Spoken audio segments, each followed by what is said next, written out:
Sa loob ng isang mansyong arkitektural na obra, sa gitna ng Malate, naninirahan si Karen Monteverde.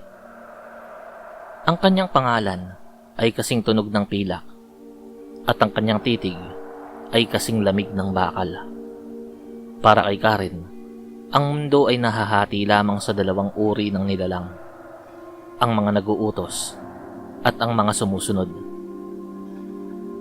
Ang mga katulong sa kanyang bahay ay hindi niya tinuturing na tao. Sila ay mga kasangkapan lamang na may hininga. Madaling palitan, madaling itapon. Ang bawat umaga sa mansyon ay nagsisimula sa pagkatakot.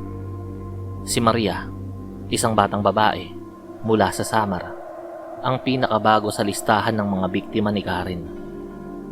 Sa loob ng 6 na buwan, hindi nakatikim si Maria ng sapat na tulog o mainit na kanin. Ang mga tira-tirang pagkaing panis, na madalas ay may amoy na ng pagkabulok, ang tanging inilalagay ni Karen sa hapag ng mga katulong. Masyado kayong matakaw para sa mga taong wala namang utak. Madalas niyang sambit habang irinawas-iwas ang kanyang pasweldo na laging kulang dahil sa kung ano-anong deductions para sa mga nabasag na plato o hindi maayos na pagkakaplantsa. Ang rurok ng kanyang kalupitan ay dumating sa isang gabi na bumubuhos ang ulan. Pinagbintangan ni Karen si Maria na nagnakaw ng isang brilyanteng hikaw. Walang bababala, sinampal niya ang dalaga hanggang sa pumutok ang labi nito. Hindi pa nakontento, hinablot niya ang buhok ni Maria at kinaladsad ito patungo sa dambuhalang pintuan ng mansyon. Lumayas ka! Sigaw ni Karen. Sa gitna ng hagupit ng ulan at dagungdong ng kulog, pinalayas niya ang batang walang sapin sa paa at sapat na pera. Ang hindi alam ni Karen, ang hikaw ay nahulog lamang sa ilalim ng kanyang sariling kama. Umuwi si Maria sa Samar. Walang bitbit na yaman, kundi ang sugat ng katawan at kaluluwa. Ang kanyang tiyuhin, si Tata Celso, ay isang lalaking kilala sa kanilang baryo, hindi sa dahil sa salapi, kundi sa kaalaman sa mga bagay na hindi maipaliwanag ng siyensya. Nang makita ang kalunos-lunos na kalagayan ng pamangkin, walang sinabi si Tata Celso. Kumuha lamang siya ng isang itim na garapon, isang hibla ng buhok ni Maria na naiwan sa kanyang lumang suklay, at isang dakot ng lupang kinuha mula sa isang libingan. Ang hustisya ng tao ay nabibili, Maria. Bulong ng matanda habang nag-aalay ng dasal sa wikang waray na tila bulong ng hangin. Ngunit ang hustisya ng kalikasan at ng mga anito ay walang patawad. Lumipas ang 1 buwan. Nakalimutan na ni Karen si Maria. Isang gabi, habang siya ay nakaupo sa harap ng kanyang vanity mirror, sinusukat ang isang bagong kwintas na gawa sa purong ginto at esmeralda. Nakaramdam siya ng kiliti sa kanyang bukong-bukom. Inakala niyang ito ay laylayan lamang ng kanyang seda na pantulog. Ngunit ang kiliti ay naging tila maliliit na kuko na kumakapit sa kanyang balat. Nang ibaba niya ang tingin, muntik na siyang himatayin. Mula sa maliliit na butas ng kanyang balat sa binti, ay lumalabas ang mga sungay at paa ng mga atipalo. Ang mga dambuhalang alupihan na ito ay tila lumalangoy sa loob ng kanyang katawan. Lumalabas-masok sa kanyang balat na parang ang kanyang katawan ay isang nabubulok na troso. Tulong! Mga katulong! Nasaan ba kayo? Hiyaw niya, ngunit ang kanyang tinig ay tila nalunod sa biglang katahimikan ng mansyon. Sinubukan niyang hubarin ang kanyang mga alahas, ngunit laking gulat niya nang maramdaman ng ginto ay tila lumalambot at nagiging kulay uling. Ang mga esmeralda at brilyante ay naging magaspang na itim na bato. Ang mas malala, ang mga batong iyon ay nagsimulang bumaon sa kanyang balat. Ang kwintas ay tila naging isang sakal na bakal na humihigpit sa kanyang leeg. Ang bawat hiyas ay pilit na pumapasok sa kanyang lalamunan.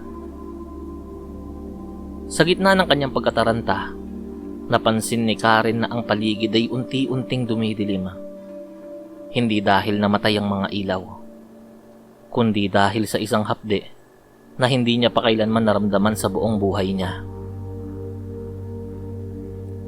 Sa loob ng kanyang mga talukap, tila may libo-libong maliliit na karayom na unti-unting tumutusok palabas.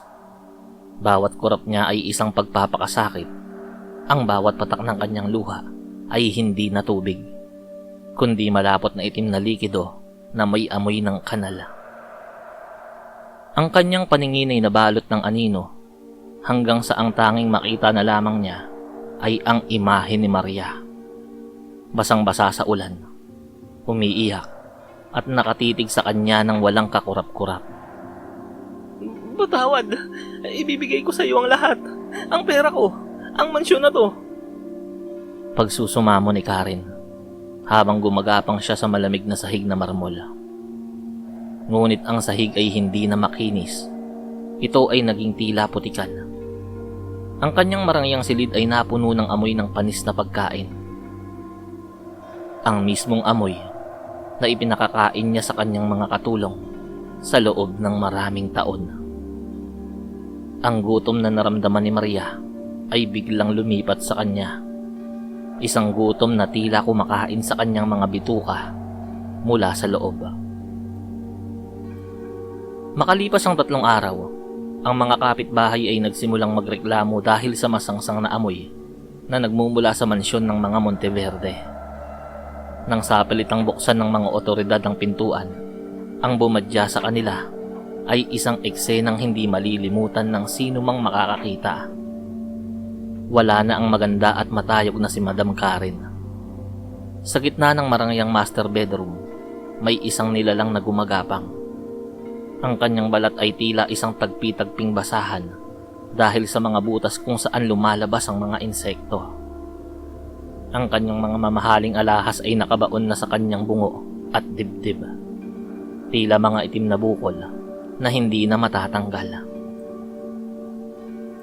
Ang pinaka nakakakilabot ay ang mga insekto, mga uod, ipis, at lalo na ang mga atipalo na tila pista-pistang kumakain sa kanyang buhay na katawan. Hindi siya mamatay-matay. Ang kanyang puso ay patuloy na tumitibok upang maramdaman niya ang bawat kagat, ang bawat tusok, at ang bawat paggapang. Siya ay balot ng sarili niyang dumi. Ang kanyang bibig ay punong-puno ng mga itim na bato na dati ay mga brilyante. Sa kanyang huling sandali, bago tuluyang lamunin ang dilim ang kanyang isip, narinig niya ang isang boses mula sa malayo. Isang bulong sa wikang waray na tila isang oyayi ng kamatayan. Ang mansyon ni Karen ay iniwang nakasara at kalaunan ay tinubuan at nilamon ng mga ligaw na halaman. Walang sino man ang nagtangkang bumili o tumira roon. Sinasabing tuwing gabi, naririnig ang kalansing ng mga alahas at ang hikbi ng isang babaeng nagmamakaawa para sa isang subo ng pagkain. Sa Samar, si Maria ay namumuhay na ng payapa. Ang mga sugat sa kanyang puso ay naghilom na. Bagaman tuwing gabi, ay nag-aalay siya ng isang basong tubig at isang platong kanin sa labas ng kanilang pinto. Isang pasasalamat sa mga espiritu na nakikinig sa mga api. Ang kwento ni Madam Karen ay naging isang babala sa buong bayan, na ang tunay na yaman ay hindi nasusukat sa ningning ng ginto, kundi sa linis ng budhi. Dahil sa dulo ng lahat, ang bawat sakit na ibinibigay mo sa kapwa ay babalik sa iyo. Hindi lamang bilang alaala, kundi bilang isang sumpa na kakain sa iyong buong pagkatao. Ayun.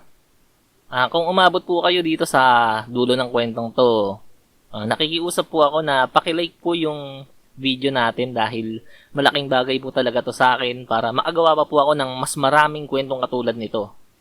Muli, ako po si Captain Kokak. Nagpapasalamat sa inyo.